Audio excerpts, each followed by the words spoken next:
Assalamualaikum warahmatullahi wabarakatuh.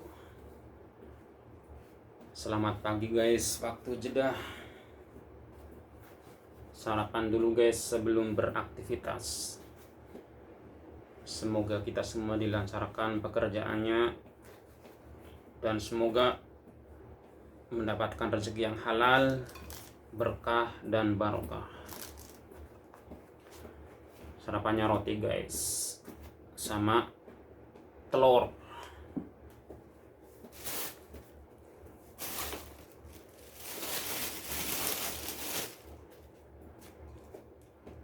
Bismillahirrahmanirrahim.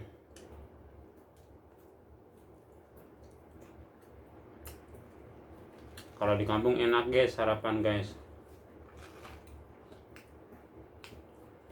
Masya Allah sarapan tinggal udah disediain sama istri.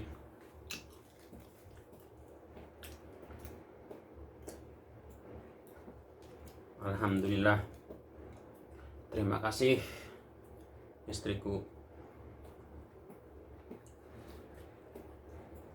Kalau di perantauan sarapan sendirian, nggak ada yang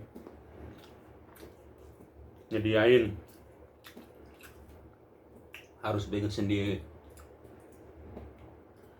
Kalau pengen beli online atau kita beli ke kafe juga banyak, cuman masih mending masak sendiri guys. Udah cocok selera kita karena masak sendiri, terus hemat guys. Karena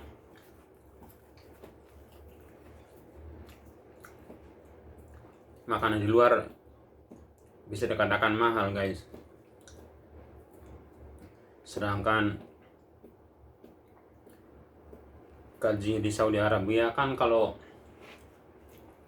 orang masih baru itu murah guys, cuman 1.500. Supir itu kotor guys. Kalau udah setahun itu majikan cocok, saya betah, gaji nambah. Kalau masih baru mah 1.500 guys gaji di Saudi Arabia itu, gaji supir. 1.500 itu kotor, makan sendiri. Jadi kalau kita nggak bisa hemat gitu ya gajinya habis guys. Istri dan anak nggak kebagian di Indonesia. Sekarang kan zaman digital, zaman media sosial. Untuk beli kartu internet aja itu 1 bulan 150, 180, kadang-kadang 200 real itu guys. Coba 1.500 dipotong 200 real. Kalau yang rokok di Saudi mahal guys, satu bungkus 25 real. Coba kalau sehari rokok sebungkus, sebulan udah 750, sama pulsa 150, udah 800. Makan udah dibikin ngirit banget itu kalau masak sendiri. Habislah sebulan 600 itu. Berarti berapa itu jumlahnya? 600 sama 150, 750. Pokoknya kalau nggak bisa hemat-hemat, nggak bisa kebagian guys. Istri dan anak di Indonesia itu. Di Saudi Arabia itu gaji PMI paling terendah dibandingkan sama negara-negara seperti Taiwan, Korea guys. Taiwan, Korea kan konon gajinya besar. Saudi enggak guys, kecil. Makanya kalau mau kerja jadi PMI ke Saudi Arabia harus pikir 2 kali. pertama gaji kecil, kedua kali biarpun kita umum profesi sopir gitu ya, semua pekerjaan dikerjakan guys. Kalau majikan dia punya rumah, membersihkan rumah, nyuci mobil, belanja kebutuhan sembako, pokoknya semua dikerjakan guys di Saudi Arabia itu. Jadi nggak supir kerjanya khusus nyupir, enggak guys. Tapi ya masih mending dibandingkan pekerjaan perempuan. PMI di Saudi Arabia perempuan rata-rata kerjanya berat guys. Orang Saudi Arabia kan rumahnya besar-besar guys, nggak seperti orang Hong Kong, Taiwan. Orang Saudi Arabia rata-rata paling sedikit itu rumahnya itu biasanya 4 guys. Setiap hari harus dicuci. Saya kasihan kalau ngeliat pembantu yang kerja di Saudi Arabia. Kebanyakan itu pekerjaannya berat-berat, terus tidurnya sedikit.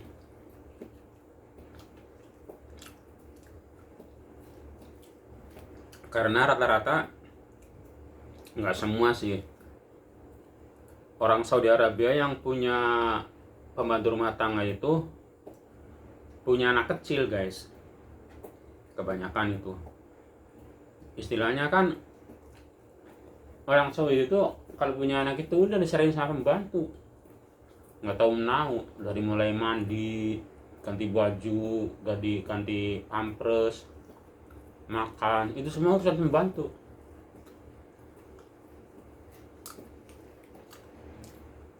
Suami aja orang Saudi mah yang ngurusin beri makan itu pembantu, jarang istri memberi makan suami itu. Makanya pekerjaannya berat. Bukan hanya itu pembantu di Saudi Arabia itu guys, dari mulai ngurus anak, membersihkan rumah, masak, nyuci baju, ya pokoknya bersih-bersih rumah segala dikerjakan guys. Jarang orang Arab istilahnya yang ngambil pembantu khusus nyuci, khusus masak, khusus ngurusin anak. Ada yang seperti itu, tapi kebanyakan orang kaya guys, orang kelas atas lah. Kalau orang menengah ke bawah ya kebanyakan ya semua pekerjaan diborong sama pembantu. Kadang-kadang udah pekerjaan berat, ada aja guys yang orangnya jahat, majikannya gaji susah, kasihan itu. Makanya anak-anaknya di Indonesia kalau punya orang tua kerja jadi PMI, jangan banyak gaya. Kita harus kasihan sama orang tua kita. Di sini nyari rupiah itu bukannya enak, banting tulang siang malam. Karena saya kan tahu keadaan kan cuma di Saudi guys, nggak tahu negara lain. Kalau Saudi Arabia itu melihat pembantu kasihan guys, itu tidur itu kalau malam kadang-kadang jam 1, jam setengah 2 baru tidur. Kalau udah bangun subuh itu udah mau tidur lagi tuh nggak bisa, kebanyakan langsung kerja. Apalagi kalau sekarang kan lagi lockdown, nggak ada sekolah. Apalagi kalau sekolah masuk, itu habis sholat subuh itu udah sibuk. Anak-anak Saudi kan kalau sekolah bawa bawa roti, dalamnya isinya keju atau telur gitu guys, sama air. Itu yang nyiapin pembantu. Nanti kalau anak-anak udah berangkat, kadang-kadang kan istrinya akan kerja, rumah kan kosong, abangnya juga kerja. Kalau kita mau tidur itu ya bisa, tapi nyolong-nyolong. Tapi pekerjaan itu numpuk guys. Dari mulai pagi itu, pertama kamar, kalau orang Saudi itu kayak kapal pecah. Kalau bangun tidur itu selimut berantakan, udah bersihin kamar, nyuci WC. Sedangkan WC itu ya kebanyakan itu rata-rata 4-5 orang Arab itu satu rumah. Makanya kasihan tuh saya kalau ngeliat pembantu yang kerja di Saudi Arabia, libur nggak ada, nggak seperti PMI yang di Taiwan atau Hong Kong. Saudi Arabia nggak ada libur guys, jadi terus bekerja nggak henti-hentinya. Lagi pula di Saudi Arabia mah nggak seperti di ini, tangan kanan guys, bukan tangan kiri guys. Kerja di Saudi Arabia nggak seperti di Taiwan atau Hong Kong bisa jalan-jalan. Di sini nggak bisa guys. Lagi pula jalan-jalan juga mau kemana? Ada majikan yang baik itu setiap 2 minggu sekali, kadang-kadang sebulan sekali. Pembantunya kan punya temen kadang-kadang di sini, terus temennya punya penampungan gitu guys. Sedangkan penampungan itu kalau di Jeddah ini, saya tahunya di Jeddah sama Mekah, campur antara orang kaburan sama orang resmi, campur di penampungan itu. Itu si pembantu dikasih izin sama majikan, itu apa namanya, kalau di sini nyebutnya ijazah, kalau bahasa Indonesia apa ya, libur. Pembantu dikasih libur guys, karena majikan baik. Kan ada yang baik juga, nggak semua nggak baik itu, ada yang baik ngasih libur gitu. Cuman sama pembantu disalahgunakan. Ini saya cerita nyata guys, bukan ngarang-ngarang. Biasa kalau waktu pertama ya biasa, waktunya libur lama akhirnya tuh punya kenalan di penampungan itu.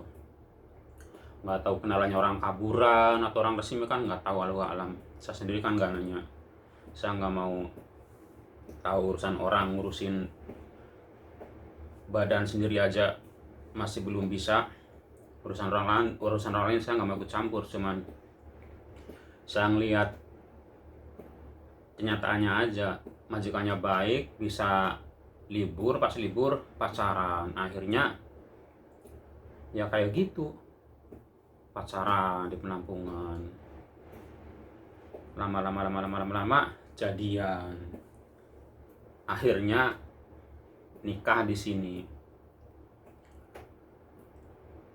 Akhirnya lama kabur guys, karena dia bilang sama majikan bahwa di sini mau nikah, majikannya nggak ngizinin.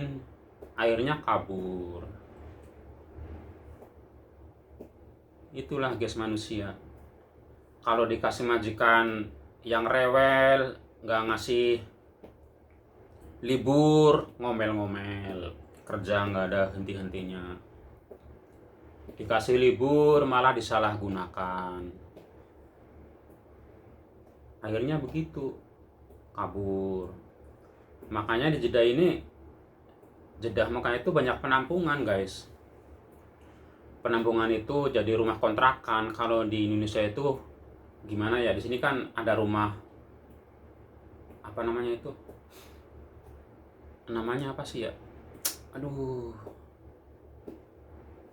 rumah tingkat gitulah, rumah 5 tingkat 4 tingkat gitu kan. Setiap tingkat itu kan di kontrakan itu satu, apa namanya, satu, di sini kan sugah namanya itu. Kalau di kita Pak namanya apa sih ya? Kan satu nikah kadang-kadang ada untuk 3 keluarga gitu. Itu kan ada orang yang resmi kan punya igomah. Igomah itu bahasa Arab, kalau bahasa Indonesia KTP. Di sini kan kalau nyewa rumah harus punya KTP. Itu yang punya KTP itu nyewa rumah. Nanti kalau udah dapet, dia tuh nampungin kaburan guys, kayak gitu. Ya emang dia baik nulung gitu ya. Orang kabur itu ada yang nulungin gitu, bisa apa namanya, punya tempat tinggal gitu kan. Kalau seandainya nggak ada orang nyewa rumah kan, orang kaburan mau diem di mana, seperti itu guys. Akhirnya setelah kabur, dia itu kan kerja di luar, emang besar guys kalau gaji, kalau kerja di luar tuh, kalau kaburan di Jeddah itu, kalau panggilan kalau masih baru itu paling besar itu gaji 1.500. Kalau kaburan kan 1 bulan 2.500. Cuman kadang-kadang kan kalau orang kaburan pekerjaan berat sedikit kan nggak mau kerja, minta gaji udah gak masuk lagi, cari majikan yang kerjanya ringan kan, kayak gitu guys. Kalau orang kaburan itu bisa juga kalau nyari orang nyari pekerjaan sama orang kaburan, nanya dulu itunya itu pembantunya itu, padahal dia kan orang kaburan ya, nggak resmi, nggak punya identitas, buronan polisi, bukannya berterima kasih mau dikasih kerjaan, itu rewel guys. Itu orang Arabnya rumahnya besar nggak, terus majikan perempuan kerja nggak, terus anaknya berapa, kerjanya apa aja.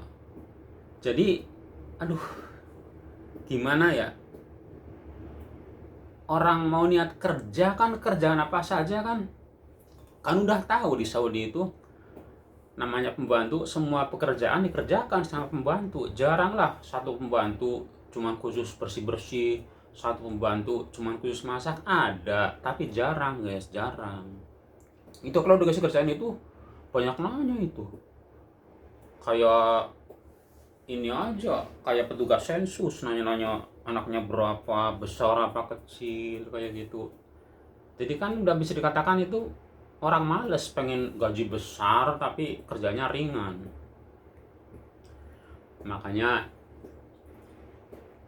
untuk teman-teman kalau punya niat pengen kerja PMI, terutama tujuan ke Saudi Arabia, harus pikir-pikir 2 kali guys. Pertama gaji kecil, kedua kan ada yang ngomong katanya bisa hajian dan umroh kan, seperti itu. Zaman sekarang itu kalau orang luar Mekah itu guys, kalau orang panggilan ya luar Mekah, terutama pembantu pengen umroh, kalau majikannya nggak mau nganter gimana mau ke Mekah. Sedangkan kalau pembantu mah biarpun diem di Mekah juga, kalau majikannya nggak mau nganter gimana, kan nggak tahu jalan. Supir aja itu kalau orang luar Mekah, kalau majikannya nggak ngizinin, masa kita mau berangkat, istilahnya maksa kan. Kita lagi ikut orang di sini, sedangkan orang kan biarpun orang Arab, orang Islam gitu kan, wataknya nggak sama. Ada yang sama sekali nggak ngizinin kalau punya supirnya pergi umroh, ada guys yang nggak ngizinin orang sini tuh. Kalau orang Mekah kan dekat sama haram, kalau nggak boleh kan kita udah tahu waktu majikan jam segini tidur, ya udah kita berangkat umroh kan, cuman sebentar. Paling ke haram kalau orang Mekah itu kan naik mobil 10 menit. Kalau orang Jeddah kan perjalanan kan jauh 100 kilo guys. Kadang-kadang kalau orang Jeddahnya ujung itu kan sampai 150 kilo, kan perjalanan jauh itu. Taksi nggak ada dari sana, itu harus ke kota dulu nyari taksi yang jurusan ke Jeddah. Apalagi hajian guys. Orang Mekah aja sekarang hajian susah, nggak seperti saya dulu waktu di Mekah. Dulu saya di Mekah Mas Halo tiap tahun bisa hajian, sekarang enggak guys. Hajian harus pergi ke maktab. Maktab itu kantor yang untuk pendaftaran hajian gitu. Sekarang harus daftar, nggak bisa istilahnya berangkat ilegal gitu tanpa daftar ke kantor, nggak bisa. Ya kita bisa, cuman kalau lagi wukuf di Arafah itu pasti ketahuan sama polisi yang pakai baju biasa intel. Itu udah, kalau kita ketangkep ya penjara, langsung dipulangin ke Indonesia. Kalau di Jeddah ini kemarin hajian itu, kalau mau hajian itu daftarnya itu bayarnya 8.000 rial, itu yang paling murah guys.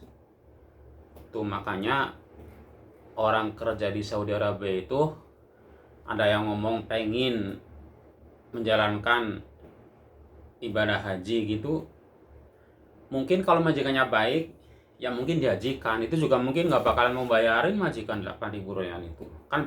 Ini guys, berbeda, ada yang 8.000, ada yang 10.000, ada yang 12.000, ada yang 14.000. Beda pelayanannya beda guys. Ya mungkin teman-teman semua tahu lah, beda uang kan pasti beda pelayanan. Sekarang harus ada izin guys, hajian itu di Saudi Arabia aja, di Saudi Arabia juga susah orang berangkat hajian itu. Orang Saudinya aja susah, apalagi kita orang PMI pendatang. Makanya jangan berharap kita jadi PMI tujuan Saudi Arabia supaya bisa berangkat haji. Itu dulu mah bisa guys, kita target insya Allah bisa hajian dulu mah bisa. Soalnya pertama biarpun kita kalau mau gitu kan hajian berangkat sendiri kan nggak ngeluarin uang banyak, cuman untuk makan sama transportasi aja. Kalau lewat kantor kan dulu itu murah guys, dulu mah cuma 3.000 real, ada yang 2.000 real dulu itu kalau orang Jeddah. Sekarang kan 8.000 guys. Makanya peraturannya kan di sini tiap tahun berbeda-beda guys. Jadi tiap tahun peraturan beda. Untuk orang pendatang di sini sekarang Saudi Arabia semakin ketat. Orang pendatang itu diperketat gitu guys. Pekerjaan aja itu sekarang kan di Saudi Arabia, terutama di kantor-kantor besar itu, di PT-PT besar itu kan dulu kan banyak orang luar guys.